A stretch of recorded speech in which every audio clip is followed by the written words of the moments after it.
Hi guys, welcome to Generation Reviews. This is Toy Story for the Sega Genesis, and all in all, this is a pretty decent game. It's just got a couple hiccups about it, and that kind of takes away from some of the fun in it. But all in all, it's pretty decent. Um, so yeah, let's get started with this. Here's the first level in a minute here. It says that old army game, yada yada yada. And what you have to do is you have to go and find the army men in their bucket, and you have to whip it with your little string there. And after they're out of the bucket, you have to go and find the walkie-talkie so that they can communicate with you, just like in the movie. And after you find the walkie-talkie, it's kind of vague about what you have to do, but all you really have to do is just wait for the army men to get to the walkie-talkie, and then you have a completed mission. I think you might have to go to the bed, but I don't really think that's necessary.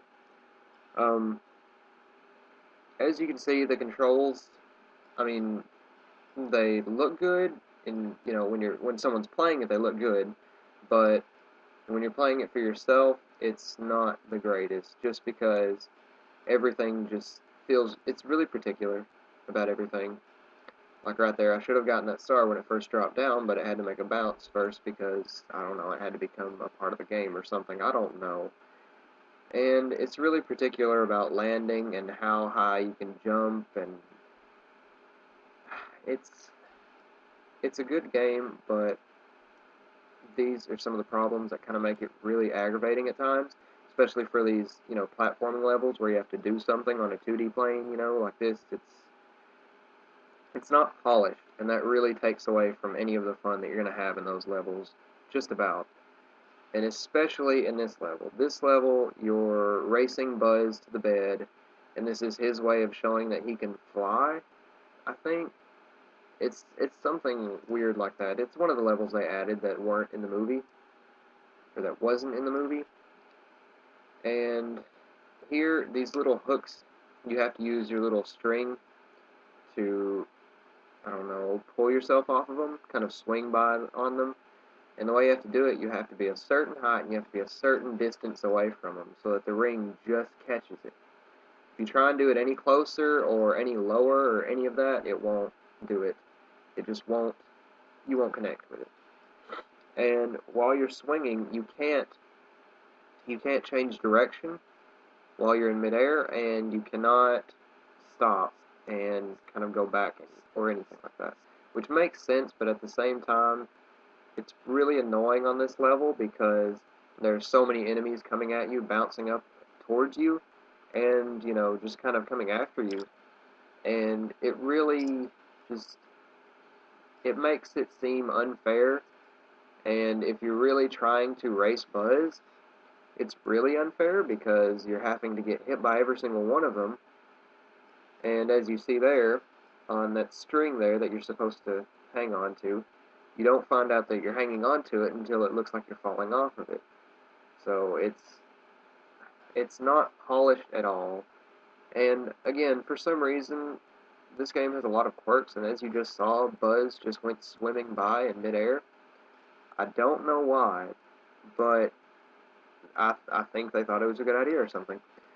But it's not it's this game isn't something that you're going to just want to pick up and play just for no reason. I mean, if I recommend it, it would be to just have fun and just kind of laugh at some of the old little quirks about older games, and just to see how particular they used to be about things. Nowadays you can kind of be pretty freeform about it, but this is straight down to the books, and like that right there with the string, you can't change direction, or you can't, stop and dodge an enemy or anything. You just kind of have to take it. And this is one of the only levels that's really, really difficult if you're trying to do it quickly. If you do it pretty slowly, I mean, you can do it just fine, but at the same time, I mean, if you want it to be a race like it's supposed to be, then you have to be pretty quick about it. Um, the other levels in this game, I haven't gotten very far just because they get so hard after a while.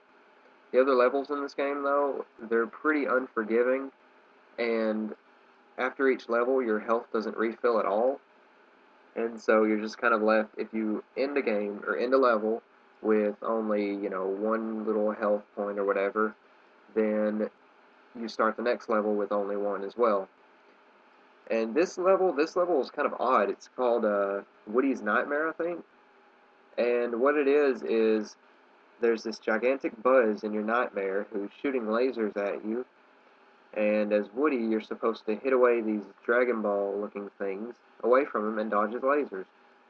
And after you hit him, those little Saturns up there, those are his health. And after you hit them, hit all the Dragon Balls away from him, then you can hit him when he's checking his little wrist computer.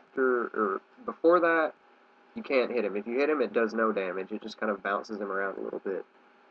And it's not a hard level, but I guess I was just being stupid with this playthrough, and I just wasn't playing it very well. And it's a pretty easy level to beat. You just dodge his lasers, get rid of all the little things rotating around him, and then hit him. And like that, it's pretty easy. And you get a lot of stars afterwards, which count as, I guess, points. There's really no way of telling how much they're worth, or if you get 100, it doesn't, increase your life like every other game of that time did. So you just kind of collect them for the heck of it. And this level isn't that bad. It's just, you have to be careful about what you're doing, and you have to take your time for this level, otherwise you're just going to run out of the battery power there that's on the remote. You have to collect the batteries after you hit Buzz, because, as the movie has the scene where Woody steals RC Car's remote and he knocks Buzz out of the window.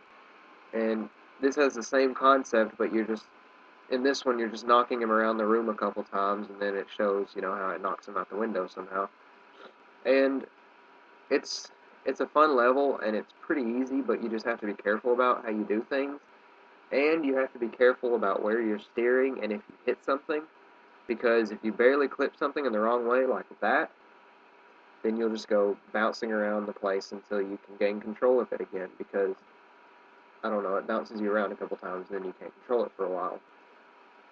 So, yeah, this has been Toy Story for the Sega Genesis, and all I really have to say about it is that, I don't know, the good points are that it has nice music. I like the music that's in it.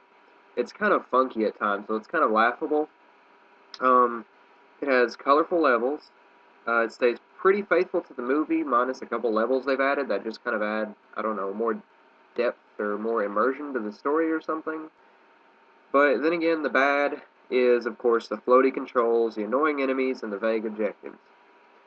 So yeah, this has been my first review, and I hope you've enjoyed it, and I would recommend this if you're just looking for something fun to play, but otherwise, don't play it. See ya.